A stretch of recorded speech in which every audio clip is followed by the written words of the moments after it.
అందరికీ నమస్కారం. శ్రీ గురుభ్యో నమః. కంచి పరమాచార్య స్వామివారి మహత్యాన్ని తెలిపే ఈ అనుభవం పేరు స్వామివారు మాయమయ్యారు.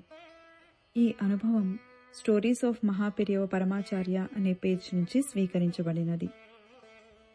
ఆ రోజు శ్రీమఠంలో చాలా గందరగోళంగా ఉంది. పరమాచార్య స్వామివారు ఎక్కడా కనపడడం లేదు. ఇంతమంది సేవకులు ఎప్పుడూ వారి చుట్టూ ఉండగా స్వామివారు ఎలా మాయమయ్యారు? ఇంతమంది శిష్యులు, కాపలా వాళ్ళు ఏం చేస్తున్నారు అని సీనియర్ మేనేజర్ కనపడ్డ వారందరినీ చెడామడా తిట్టేశారు. ఎప్పటిలాగే ఆ ఉదయం కూడా గడిచింది. మామూలుగానే స్వామివారు తెల్లవారుజామునే లేచి స్నానాదులు కావించి రోజూ చేసే గంట జపం ముగించి త్రిపుర సుందరి సమేత చంద్రమౌళీశ్వర ఆరాధన చేసి వచ్చిన భక్తులందరికీ తీర్థప్రసాదాలు ఇచ్చారు. మరలా స్నానం చేసి అనుష్ఠానం చేసుకుని భిక్షకు వెళ్లారు. అంతే. తరువాత వారు ఎవ్వరికీ కనపడలేదు. జరిగిన విషయాలను తెలుసుకుని సీనియర్ మేనేజర్ అగ్గి మీద గుగ్గిలం అయ్యారు. 2 సేవకులు ఎప్పుడూ స్వామివారి వద్దనే ఉంటారు. ఒకరికి ఆరోగ్యం బాగోకపోవడం చేత విశ్రాంతి కోసం వాళ్ల ఊరు వెళ్లాడు.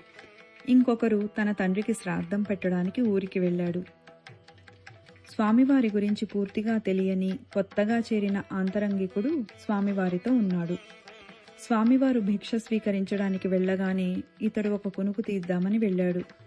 భిక్ష తరువాత స్వామివారు ఒక చిన్న గదిలోకి వెళ్లి వెదురు చాపపై పడుకొని చాపని చుట్టుకున్నారు. ప్రతి ఒక్కరి మొహంలోనూ ఆందోళన కనపడుతుంది. సేవకుణ్ణి అడిగితే కాస్త కునుకు తీయడానికి వెళ్లాను, నాకు తెలియదు అని చెప్పాడు. ఏం చేయాలో ఎవ్వరికీ పాలుపోవడం లేదు. విషయాన్ని అందరికీ తెలిపి అందర్నీ ఇబ్బంది పెట్టలేరు. అలాగని స్వామివారు ఎక్కడున్నారో వెతకకుండా ఊరికే కూర్చోనూ లేరు. స్వామివారు అలా చాపలో చుట్టేసుకొని ఉన్నారని ఎవరూ ఊహించలేకపోయారు.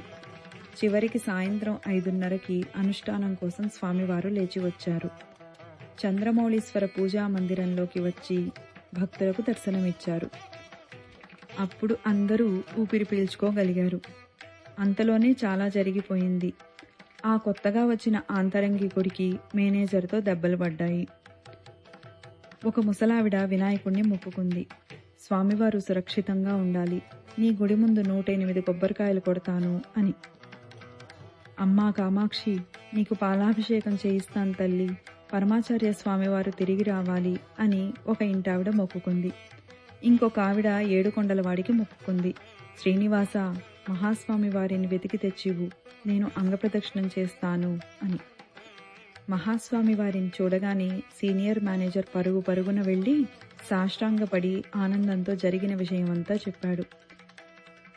మీరు కనపడకపోయేసరికి మేమందరము అల్లాడిపోయాము. మీరు క్షేమంగా ఉండాలని అందరూ మొక్కులు మొక్కుకున్నారు అని చెప్పాడు. అందరూ నా కోసం మొక్కులు మొక్కుకున్నారా? మరచిపోకుండా మీరు మీ మొక్కులు తీర్చండి. నేను 100 ఏళ్లు బ్రతుకుతాను, మీరేమీ భయపడవద్దు అని అభయమిచ్చారు స్వామివారు. తరువాత స్వామివారు ఆ కొత్త సేవకుణ్ణి పిలిచి సమాధానపరిచారు. నీకు తగిలిన చెయ్యి దెబ్బలు మధ్యాహ్నం పూట పడుకున్నందుకు కొట్టారని భావించు. అపరాహ్న నిద్ర శాస్త్రసమ్మతం కాదు అని ఏవేవో విషయాలను, పాత సంఘటనలను చెప్పి అతన్ని ఉల్లాసపరిచారు. పరమాచార్య స్వామివారి దివ్య క్రీడ ఇది.